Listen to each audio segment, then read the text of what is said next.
que lá vem spoiler. Olá, olá! Como você está, hein?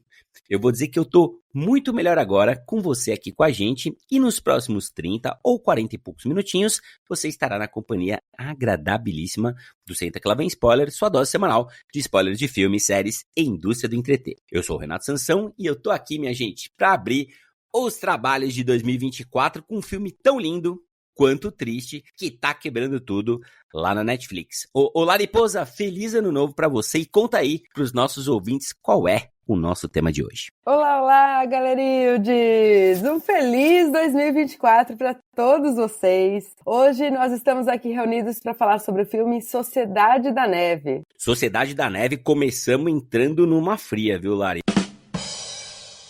Hoje com a gente também temos a presença luxuosa do nosso JP Carvalho. Feliz ano novo, JP! Feliz ano novo, galera! Tudo bom? Estamos aqui para falar desse filme que é ao mesmo tempo lindo e aterrorizante. Definiu bem, hein, JP? Olha só, e antes da gente entrar com tudo na resenha sobre Sociedade da Neve, eu lembro aqui que na semana que vem chega o nosso aguardadíssimo SQL VS Awards 2023 com a lista dos melhores e também piores filmes do ano e também um cheirinho, hein? Um cheirinho do que teremos pela frente no próximo Oscar. Ah, e vale reforçar também, gente, que nesse programa os spoilers estão 100% liberados, já que os detalhes retratados pelo filme Sociedade da Neve são de amplo conhecimento tanto da mídia quanto do público. Partiu, Rogerinho? E vamos, que a peteca não pode cair!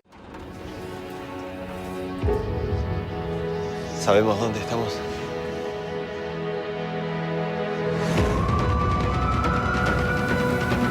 Mírame los ojos. Mírame los ojos. De ahí no se ve. Y aunque pasen por encima nuestro, no van a ver. ¿Qué pasa cuando el mundo te abandona? Cuando no tenés ropa, te estás congelando. ¡Vamos a llegar hasta arriba! Cuando no tenés comida y te estás muriendo.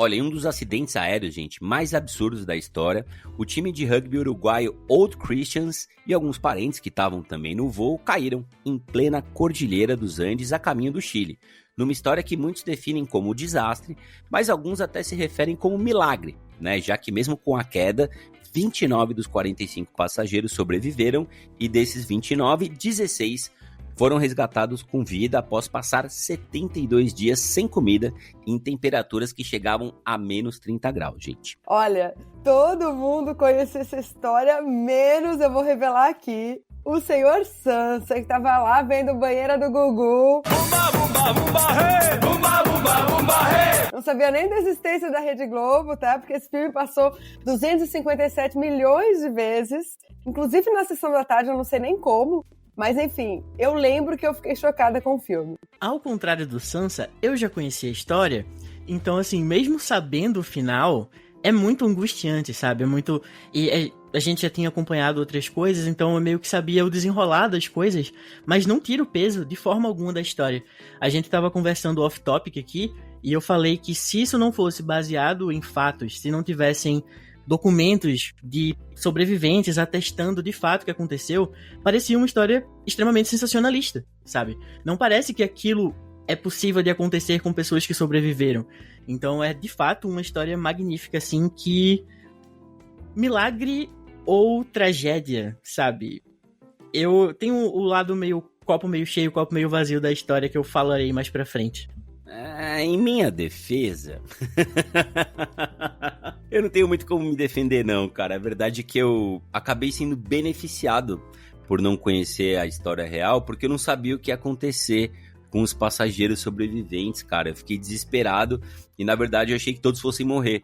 Eu pensei, cara, o Bayona fez lá o impossível lá atrás, a gente já vai puxar a ficha dele aqui.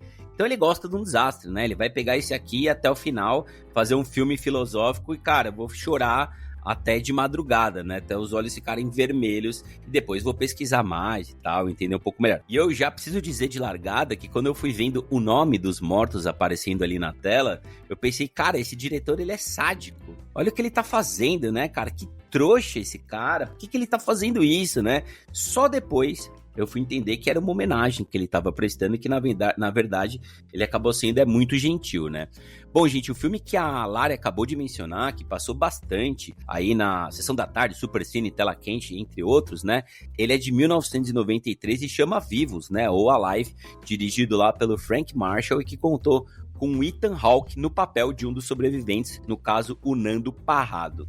E a literatura, né, gente, sobre o caso é super vasta. Além desse filme, existem vários documentários, existe também uma série de livros, muitos deles são best-sellers e escritos pelos sobreviventes. Legal a gente trazer aqui que esse filme da Netflix é baseado no livro de mesmo nome, que foi escrito pelo Pablo Vierci em 2010 e que reúne relatos dos 16 sobreviventes da tragédia dos Andes.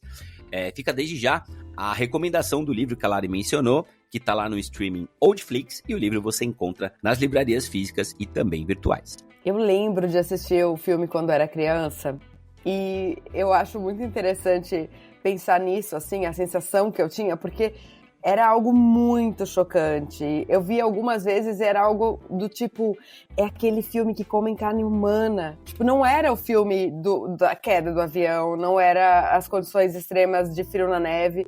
Era assim, eles comeram humanos para sobreviver. Tipo, era isso que eu lembrava e eu tinha uma associação quase como se fosse, tipo, um terror, assim. Se fosse eu, acho que eu não teria coragem.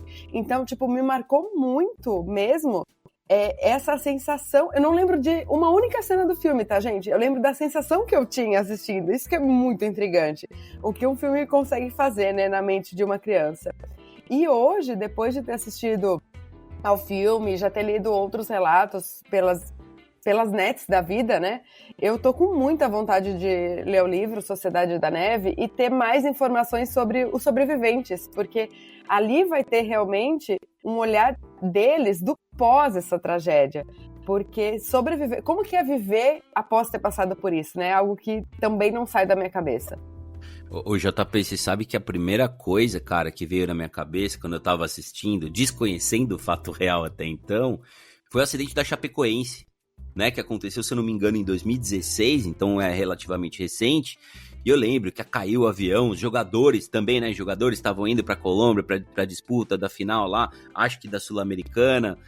E cai o avião, né, e morrem jornalistas, né, morre o treinador, morrem praticamente todos os jogadores do elenco, e sobrevivem, se eu não me engano, 2 jogadores, né, foi o goleiro que perdeu as pernas e sobreviveu, mais um zagueiro lateral, né, e eu pensei, cara, esses 2 caras sobreviveram, né, e eles vão contar essa história, e a gente vai saber como é que foi e tal, e eu lembro que era super assustador ver eles aparecendo em programas de TV e dando os seus relatos, porque é isso que eu falei no começo, né? Ao mesmo tempo que é uma tragédia, você perder tantas pessoas num acidente, pessoas públicas, conhecidas, super jovens, é também um milagre, né, cara? Porque nesse tipo de acidente, principalmente Cordilheira dos Andes, não costuma ter sobreviventes, né? E principalmente pela quantidade de tempo que eles ficaram isolados e, como a Lari disse, sem perspectiva de nada. Porque, e é engraçado que um dos personagens até fala sobre fé. E não é fé em algo religioso, é fé em si mesmo. É fé que vocês vão conseguir sair de lá, sendo que não tem expectativa nenhuma de que isso vai acontecer. Então, mostra muito sobre garra, sobre o que é a natureza humana diante de percalços tão grandes assim, né? E tem algumas coisas que tem uma mística muito forte em cima de acidente de avião, justamente por ser uma coisa que quando acontece, normalmente não existem sobreviventes, né? A gente tem, recentemente, tem uma série que é baseada, inclusive, um pouco nessa história, que é Yellow Jackets, que conta uma história bem similar, só que, óbvio, de uma maneira mais mística e totalmente ficcional, mas a gente tem, durante os anos 2000, início dos anos 2000, existia uma grande quantidade de filmes que embarcavam nessa história de tragédias de pessoas em lugares extremos. E, ao contrário de todas essas outras obras que normalmente são extremamente forçadas e extremamente ficcionais, aqui a gente vê pessoas que passaram por aquilo de verdade e você se pergunta se você seria capaz. O JP, você menciona aí produções dos anos 2000 com acidentes de avião, eu só lembro de Lost, né? Porque é um puta de um acidente de avião parando num lugar e as coisas ficam altamente místicas. E tem aquele final, mas a gente não vai falar disso agora, até pra manter o astral lá em cima, né? Thank you! Bom, queridos, a direção aqui é do espanhol de 48 anos, Juan Antônio Bayona. que tem a mão, né, pra catástrofe. Já dirigiu hits aí como O Orfanato, O Impossível, que é aquele com o Tom Holland bem pequenininho, e 7 minutos depois da meia-noite, além do bastante duvidoso Jurassic World, Reino Ameaçado. A grande maioria do elenco é desconhecida do público brasileiro, mas o Enzo Vogrinsic, que viveu numa e é também conhecido como Adam Driver uruguaio, já fez séries locais importantes. O Matias Recal, que vive o Roberto, fez a série da vida do jogador Carlitos Tevez. O Agustin Pardeia, que dá vida ao Nando, tem uma carreira mais extensa e laureada aí em filmes e séries argentinos. E o Esteban Bigliardi, que vive o Xavier, o mais experiente de todos os sobreviventes, está em diversas produções também argentinas, incluindo o cotado ao Oscar 2024, Os Delinquentes. Eu acho tão importante ter essa história contada por uma versão não hollywoodiana. Aqui a gente tem um diretor espanhol, os atores latinos, né, como o Sansa mencionou, que valoriza de fato a diversidade. E eu acho interessante que mesmo que sejam nomes conhecidos para os seus respectivos países, esses atores, para mim eles foram ali no filme rostos desconhecidos. Então, isso já traz uma sensação diferente do que se você estivesse vendo ali, né, o Ethan Hawke, por exemplo, que a gente conhece. Você traz um distanciamento e dá a possibilidade de a gente se afeiçoar a esses personagens e ter uma percepção diferente. Eu acho bem, bem bacana. Muito bom. Ó, gente, antes da gente começar nossa resenha Vera, 2 coisinhas super importantes. Primeira, aproveite para seguir a gente no Instagram, @sklvs.podcast, no seu agregador de podcast favorito e dá 5 estrelinhas para ajudar a levar a palavra para os fãs de filmes de catástrofes e histórias reais. E segundo, o JP, ativa aí pra gente, por favor, a sabedoria das multidões, que eu tô curioso para saber o que público e crítica tem achado de Sociedade da Neve, que adivinha, tá em primeiro lugar lá entre os filmes mais assistidos do Tudum. Então, Sansa, apesar do filme ser bem gelado, a recepção do público e da crítica tem sido bem calorosa. Olha só, no IMDb ele tá com nota 7.9 de 10, lá no Metacritic ele tá com a nota 71 de 100, no Letterboxd ele tá com nota 4.1 de 5, e no Rotten Tomatoes ele conta com aprovação de 90% da crítica e 85% do público. Mas chegou a hora da gente falar do que realmente importa aqui nessa bagaça, que é, claro, a opinião do Senta Que Lá Vem Spoiler. Então, Dona Lari, conta aqui pra gente quais as suas primeiras impressões sobre Sociedade da Neve. Você gostou, amou ou dá pro gasto? Olha, JP, eu amei o filme, tá? Gostei muito mesmo. Eu fiquei imersa naquela imensidão de gelo, fiquei angustiada junto com aqueles personagens, torcendo por eles, mesmo sabendo qual era o desfecho da história, né? Eu acho que o filme, ele conduz muito bem a forma como retrata o desespero das pessoas naquela situação inicialmente, depois o desamparo, a instabilidade emocional e, claro, o desejo de continuar seguindo em frente, né? Porque esses sobreviventes queriam muito ser de alguma forma resgatados, ser encontrados, continuar vivendo. Então, ele é um filme muito bonito, eu acho a fotografia sensacional do filme e as escolhas da linguagem, por exemplo, mostrar a imensidão da Cordilheira dos Andes, esses personagens ali vistos de cima, com uma quantidade infinita de neve, que é desesperador ver aquilo. Você realmente se coloca lá, eles estão muito pequenininhos, parecem formiguinhas diante daquela imensidão de gelo, né? E depois também tem os closes e os planos fechados, em momentos que causam claustrofobia, quando eles estão lá enclausurados dentro do que sobrou, né, da aeronave, quando eles vão ser soterrados pela avalanche. Então a gente fica assim sufocado, parece que eu fiquei realmente sem ar assistindo aquela cena. Eu acho que a conduta ali do diretor foi muito eficaz para trazer essa sensação daquilo que eles pelo menos um pouco estavam sentindo, né? O que foi a cena do choque do avião e da queda dele? Gente do céu, eu acho que eu nunca tinha visto algo parecido, assim, quando primeiro o avião se rompe, e depois aquela cena com o efeito do impacto das pessoas sendo jogadas, estateladas ali, tipo, as cadeiras se juntando, quebrando tudo, é de embrulhar o estômago. Eu tava apavorada naquilo lá, tipo assim, teve um momento que eu virei o meu rosto pro lado, que eu falei assim, eu não consigo olhar isso, mas que bem feito que é. Inclusive tem um making of que tá no YouTube, que a própria Netflix disponibilizou, que vale muito a pena assistir, porque é muito legal o trabalho que eles fizeram. Então, eu acho que o filme é muito feliz, embora essa palavra não represente muito bem o filme, né? Mas em como ele mostra a saga dessas pessoas, esse espírito de sobrevivência e o vazio também de estar vivo. Porque eles estão vivos, mas assim, eles estão só sobrevivendo, né? Não tem nada de vivacidade naquilo que é retratado. É um lugar inóspito e eles são simplesmente pessoas existindo da forma que dá, esperando o que pode acontecer e se eles vão acordar no dia seguinte. Gente, eu tenho algumas críticas pra fazer ao filme, não são muitas, mas eu quero começar fazendo coro aqui com a Lari, ao trabalho de direção do Bayona. Cara, muito cirúrgico, muito bem feito, efeitos visuais, cara, de encher os olhos. Arrisco dizer que podemos ver, né, ele concorrendo ao Oscar, não vai ganhar, mas talvez estando entre os 5 finalistas, tem ido bem nas bolsas de apostas. Gostei demais das atuações, Lari, assim como você, eu não conhecia nenhum dos atores que estavam lá, né, as poucas atrizes também, atuações cirúrgicas muito realistas, né, baita trabalho de maquiagem também, em nenhum momento você duvida que aquilo realmente é gelo, que é realmente hipotermia, que realmente as pessoas estão naquela dificuldade toda. E o realismo, né? Quando a gente vai ver as cenas reais, né? Eu não conhecia, gente, desculpa, a história real e fui ver depois. E fui ver as cenas, as fotografias tiradas, sabe? Os momentos, o cabelo, a magreza deles, né? Toda a dificuldade. Eu falei, cara, tá igual. O trabalho tá brutalmente igual. E eu acho legal trazer, viu, Lari, que essa sobrevivência se dá muito, na minha opinião, porque eles eram um time, né? Eles eram um time de rugby. Meio que um conhecia quem podia correr mais, quem era mais forte para fazer determinadas coisas. Eles tiveram facilidade para distribuir tarefas. Então a coisa funcionou como uma sociedade da neve de fato.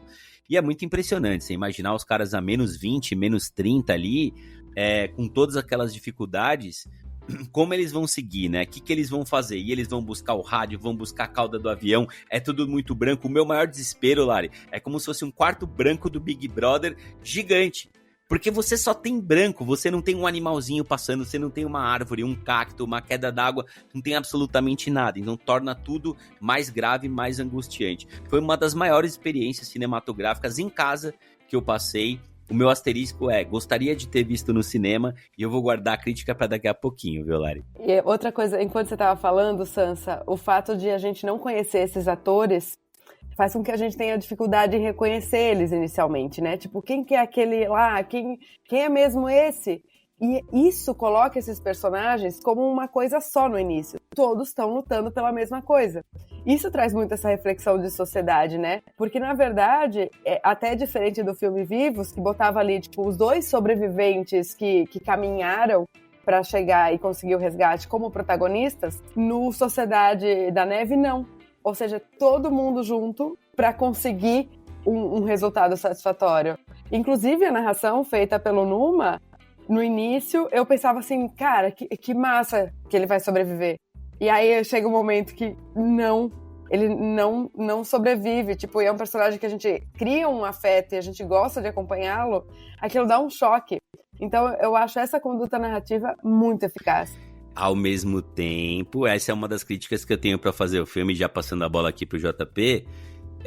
Cara, se ele morreu, por que ele continua narrando, sabe? Eu sei, existe uma licença poética, você pode fazer o que você quiser no cinema, ele pode narrar, entre aspas, como o Numa, que continua, afinal de contas é linda a mensagem dele no bilhete, e a gente vê na vida real que é exatamente aquela mensagem de amizade de uns pelos outros que ele deixa, né, de morrer uns pelos outros.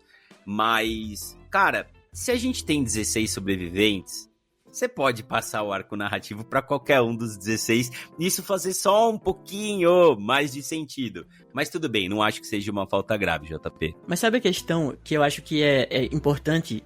Depois que o Numa morre, o voice-over acaba por um tempo, ele volta no final do filme e ele volta como uma voz de lembrança de que aquelas pessoas, elas continuam vivas no coração de quem estava ali, sabe? Eles experienciaram uma coisa que vai além do que a gente pode imaginar. Então, eles continuam vivos, de certa forma. A voz deles continua sendo ouvida, porque a cartela de nome e idade das pessoas que morrem, eu achei isso tão delicado, cara. Eu achei tão bonito, porque, ao contrário do filme de 93, que já começa com um acidente de avião, né? A gente tem uma entrevista ali e vai pro acidente de avião com menos de 10 minutos do filme, o avião já caiu, eles já estão ali, a gente não sabe quem é quem, a gente vai descobrindo de acordo com o filme, são pessoas muito parecidas e eu tenho uma dificuldade muito grande de rosto e fisionomia, então pra mim, Oppenheimer, por exemplo, foi uma angústia, era um festival de homem branco que eu não sabia quem era quem, e aqui a gente tem uma humanização de personagens tão legal que, apesar de todos os personagens estarem completamente desfigurados no final do filme, eu sabia quem eram aquelas pessoas. Eu sabia quem eram eles, as identidades deles, por que eles estavam agindo daquela forma, porque aquele cara no final conseguiu pegar a maleta e se recusou a sair do local sem a maleta com os pertences da galera que tinha morrido. Eu entendi porque o Numa continuou narrando, porque ele era uma peça muito importante e ele foi uma pessoa que ajudou a galera a sair depois do avalanche da cabine que foi soterrada. Então, assim, eu vejo mais esse voice-over que continua após a morte dele como uma lembrança de que aquelas pessoas continuam com os sobreviventes, sabe? E vocês falaram bastante sobre a direção, e eu preciso falar também sobre a fotografia do filme, porque para esse filme, apesar do local ser muito bonito e a gente tem a discrepância entre o cenário extremamente abrangente e sufocante, com também a cabine do avião, que é sufocante porque é muito pequena, isso, sem uma direção e sem uma fotografia muito boa, ia parecer com qualquer documentário do National Geographic, sabe? Então eu acho que a forma como eles optam por fazer as tomadas e como eles usam as aéreas na horas exatas, as câmeras, as filmagens mais amplas e depois elas mais fechadas. Então, assim, isso tudo fala muito com a linguagem do cinema, que é ser muito visual, mesmo nas piores situações, né? Porque eles não tinham muito com o que brincar ali. Então eu acho isso muito foda também. E além do fato de que a maquiagem e os efeitos especiais estão na long list do Oscar, né? O Sansa falou sobre como é provável que seja indicado, e realmente eles estão na long list, estão concorrendo junto com o melhor filme internacional também, e com trilha original, que é do Michael Giacchino, talvez, que já ganhou um Oscar por Up nas alturas, e a trilha sonora é muito legal, cara. Ela envolve você junto com os personagens num espírito tão complicado, porque o filme é muito longo e ele é muito claustrofóbico e você quer que ele acabe, mas não é porque ele é ruim, é porque você tá angustiado, sabe? A trilha, ela vai te levando junto naquela angústia o tempo inteiro. Ela é muito bonita, mas ela é muito soturna. Essa é minha maior crítica, cara. O filme e a história por si só, a realidade se impõe de uma forma que você não precisa saturar nenhum ponto, JP.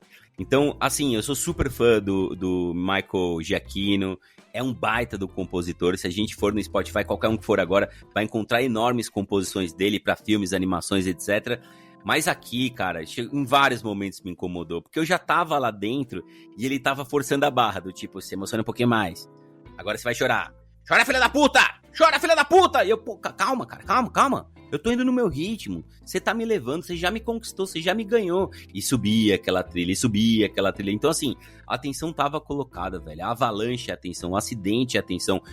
A não sobrevivência dele, eles ficando cada vez mais magros, perdendo uma perna. Essa é a atenção. Então, você não precisa... De vez em quando, legal. Faz parte, inclusive a trilha é muito bonita. Agora, a todo momento, cara, cada 5 minutinhos subir aquele monte de violino, né, lá em cima, aquela coisa grave, do tipo, é agora que você vai chorar mais um pouquinho.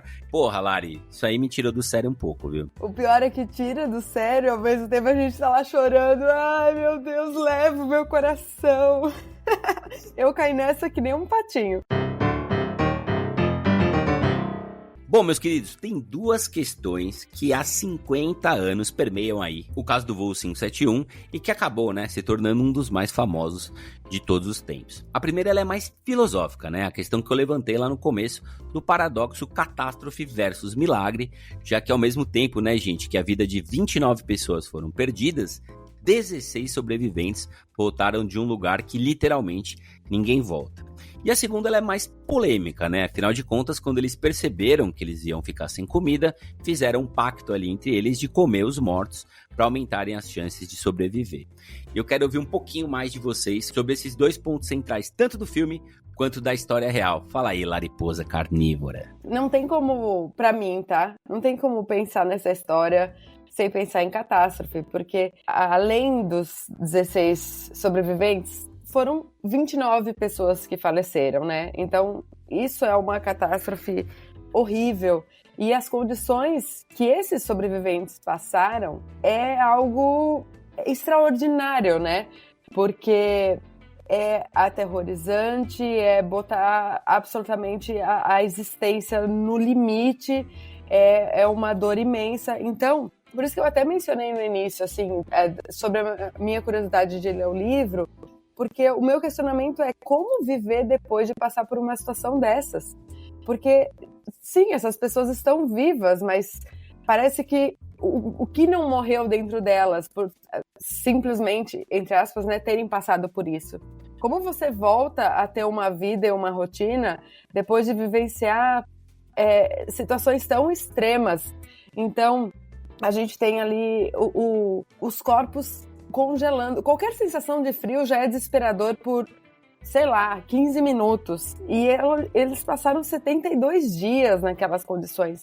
É algo que eu não consigo nem mensurar, assim. E eu faço até um comparativo com a sensação de um dia quando a gente tá com tédio, né? Um dia parece durar uma eternidade. Você fica assim, putz, o que eu vou fazer? Parece que um dia foram 10. Que você não tem uma opção de entretenimento, e você tá com fome, você não tem a mente sã no lugar. Então, para eles, esses 72 dias deve ter dado uma sensação de, sei lá, eu tô há um ano aqui, eu vou existir e eu vou fazer o possível para isso. Porque aí entra a questão de comer carne humana, né? Era a única saída que eles tinham, e é o instinto dos seres humanos a sobrevivência. Tipo, se você não tem outra alternativa, se assim, ou você morre, ou eu definho aqui, ou eu sou obrigado a comer um amigo, um colega, e entrar num acordo, né? Entrar num debate entre essas pessoas que estão ali convivendo para que isso seja possível. E é muito bonito quando as pessoas, quando estão chegando ali e sabendo que estão ao término da vida, tipo, olha, eu vou ser o próximo. Você está autorizado a comer o meu corpo. É como a gente pensa, né? Eu autorizo a doação dos meus órgãos. Eles estavam autorizando o corpo deles para alimentar o próximo. Mas eu acho muito doido também pensar esse contraponto entre catástrofe e milagre. Aí é só para botar fogo nessa discussão, né? Mas se é pecado comer carne humana, mas eles só sobreviveram por conta disso, então soa até estranho chamar de milagre, não é? Nesse sentido, a gente tem que aplaudir os milagreiros, né? Se eu não me engano, são até irmãos que fizeram a função do Dexter, né? E foram seus açougueiros da história, porque, claro, é terrível comer, apesar de ter um gelinho pra dar uma ajudada, né? Tem uma neve ali no meio, né? Pra ajudar na proteína e tudo mais, a descer. Mas alguém tinha que tirar, e você não tem os apetrechos como o Dexter tinha, né? Então, cara, era cadarço, eram coisas bem básicas, era canivetinho minúsculo, velho, pedaço de vidro, né? Então, esse tipo de coisa que eles usavam. Então, essas pessoas estão vendo as pessoas que eles estão comendo, eles estão cientes do cardápio, por assim dizer, né? E quem come tá simplesmente comendo. Então, acho que teve muita coragem de quem foi lá fazer esse serviço, né? E o filme, ele mostra muito essa crueza, porque você, né, JP, você começa com uma batatinha da perna, né? Você vai ali numa barriguinha, batatinha da perna, bumbum, né? E a gente vê em certo ponto do filme que não tem mais isso disponível, né? Então eles vão ali pegar realmente a carne próxima da costela das pessoas, então a coisa vai bem no limite. Então essa parte foi colocada, apesar de uma forma bastante crua, eu acho que o diretor, ele encontrou o respeito de não ir pro lado sensacionalista, que seria mostrar, né, exatamente tirando e a parte crua do negócio, ele não mostrou, ele deixou mais na imaginação e até no embate religioso que teve ali em certo momento, né? Eu sou agnóstico, eu tenho uma visão meio cética quando você fala de milagre. Por que é um milagre, sabe? É um milagre porque precisou uma coisa muito ruim acontecer pra então você se sentir feliz porque alguma divindade ele salvou. Eu acho isso meio masoquista. Eu acho que isso vem de anos de culpa cristã, de que a gente tá fadado ao sofrimento e que precisa de alguém ou de algo maior pra gente poder ser, sabe, ser feliz e ter a nossa felicidade posta à prova, assim. Então, eu vejo muito como uma catástrofe, não tenham dúvidas quanto a isso. Uma catástrofe com um final feliz, que se você parar pra imaginar, precisou de seres humanos fantásticos, né? Mas eram apenas homens. Eram apenas pessoas comuns. E isso fala mais sobre a condição humana e como a gente não se conhece quando posto à prova do que sobre algo, né, além da nossa realidade. Mas essa parada que tu falou antes, sobre como os dois irmãos, eu não sei se eram irmãos ou primos, mas que eles precisaram fazer esse papel, a gente tem isso inclusive dentro do filme, quando depois das avalanches eles ficam presos dentro do avião. E aí? Eles estavam há 2 dias presos, sem comida. Como é que vai fazer? Eles vão comer as pessoas que estão lá dentro porque, como você mesmo falou, agora eles têm identidade. Eles não estão comendo carne por comer carne. Não é como a gente que, tenho muita pena de uma galinha, mas eu vou comer a galinha porque eu não vi a galinha sendo morta. Não. Eles sabem quem são aquelas pessoas. Eram amigos próximos. Pessoas que eles compartilharam momentos sofridos juntos, mas o que é que vão fazer? Eles vão deixar a sorte falar mais alto e talvez morrer esperando uma sobrevivência externa de um milagre, ou eles vão precisar fazer aquilo porque é aquilo que precisa ser feito? Eu acho que não cabe um milagre aqui dentro, porque apesar de o desfecho ser feliz, poderia não ter sido. Os dois que saíram, né, em busca de resgate, eles poderiam ter morrido. Eles poderiam todos terem morrido no acidente de avião. Então, a gente pôr isso numa conta sobrenatural é desmerecer um pouco a força e o vigor que aquelas pessoas tiveram pra poder sobreviver, sabe? Acho que, como o filme mesmo levanta, eles têm uma fé em si mesmos que é muito superior a qualquer tipo de divindade, eu creio, sabe? A gente seria muito injusto com o Roberto e o Nando, né? Os dois que foram lá e passaram 10 dias seguidos, em noites a menos 30 graus, cara, esfolando os pés, né? Em condições assim, pesando 40 e poucos quilos, pra atravessar sei lá quantos quilômetros de cordilheira, pra botar na conta do milagre, né? O milagre são eles. E o filme fala sobre isso em alguns momentos. Então, é nesse ponto que eu acho muito bacana o roteiro que o Bayona também participa, como ele consegue colocar esses debates, essas sutilezas, alguns momentos poéticos muito bonitos dentro do filme, e até alguns pequenos alívios cômicos, né? Pra gente dar uma respiradinha de leve, que é quando eles conseguem relaxar, ficar um pouquinho felizes, né? Sentir um sabor de um chocolate inesperado, e por aí vai. Bom, minha gente, a corrida do Oscar 2024 promete ser super acirrada e a gente vê que Sociedade da Neve, né, como a gente mencionou anteriormente, tá aí cotado para a categoria de filme internacional e aparece também em apostas como maquiagem, trilha sonora e efeitos visuais. E se vocês acham que o filme tem chance de receber mais do que uma indicação pro Oscar, que é essa de filme internacional que parece que vai ser barbada.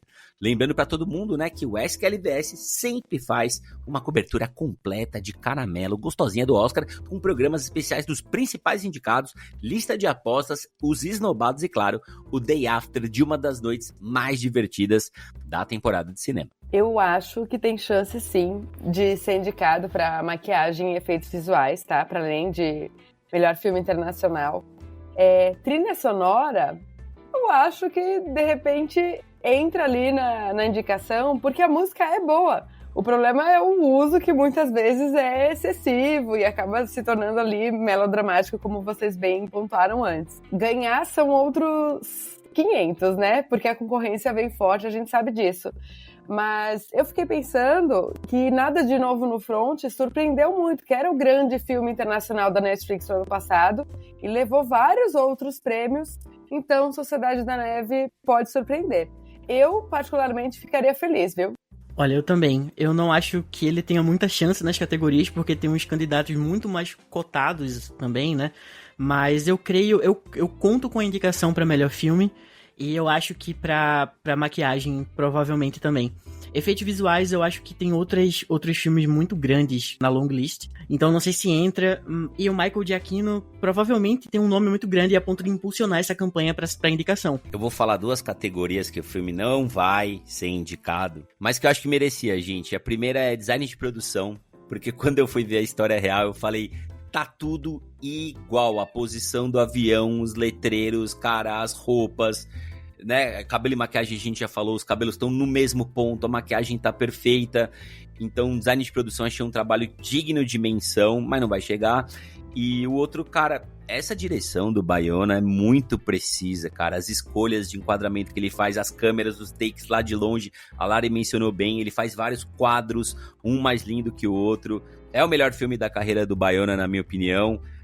Eu gosto muito, viu, JP, do Impossível. 7 minutos antes da meia-noite, cara, ganhou meu coração. Eu sou apaixonado por esse filme. O Orfanato também é muito bom, mas aqui ele atinge o auge, né, dessa maturidade. Muito legal a forma dele de fazer cinema, cara. Essa facilidade de mexer com a catástrofe.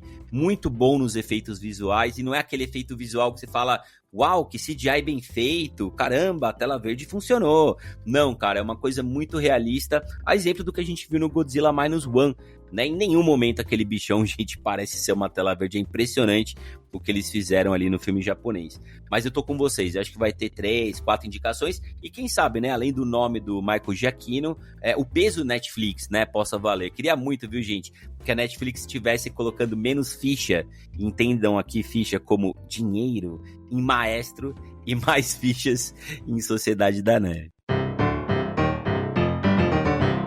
Tudo muito bom, tudo muito bem, mas chegou a hora da gente dar as nossas notinhas por aqui, gente, de 0 a 100. Quero saber quantas poltronas amarelas vocês dão para La Sociedad de la Nieve, que tá esperando todo mundo lá na Netflix. Vocês vão preparados a assistir esse filme, hein? Eu vou dar 80 poltronas amarelas, eu gostei muito e acho que vale uma nota bonita. A Sociedade da Neve vai levar 87 poltronas amarelas, porque, enfim, foi uma pedrada. Vou deixar o filme aqui com 83 poltronas amarelas.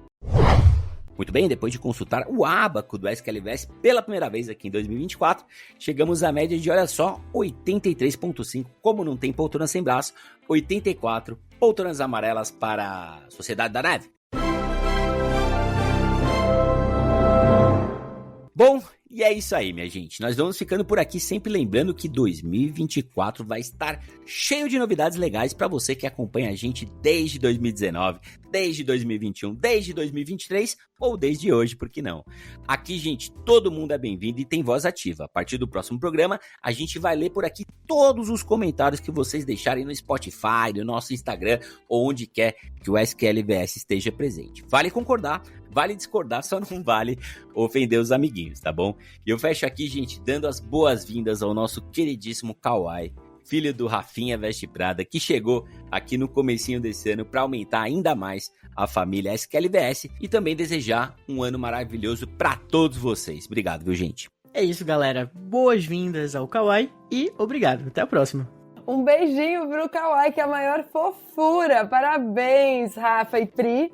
E quero acrescentar aqui que, como meta para 2024, o Sansa vai botar na listinha dele o filme Vivos, hein? Vou cobrar. Beijo, até a próxima. É isso aí, pessoal. Um abraço a todos e até a próxima.